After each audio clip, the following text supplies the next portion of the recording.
non è Pesera, allora un viaggio lungo 500 anni.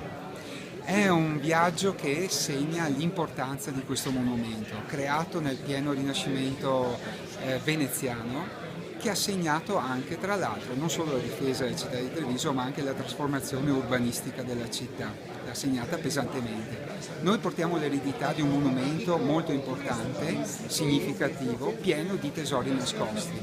E questo libro vuole proprio cercare di approfondire tutti i temi delle mura, dai segni nascosti alle porte, ai sotterranei e ai vari aspetti comunque mai trattati o trattati in modo superficiale. Qual è uno di questi segreti, di queste mura che magari i trevigiani credono di conoscere così bene, le vedono tutti i giorni, ma non è così?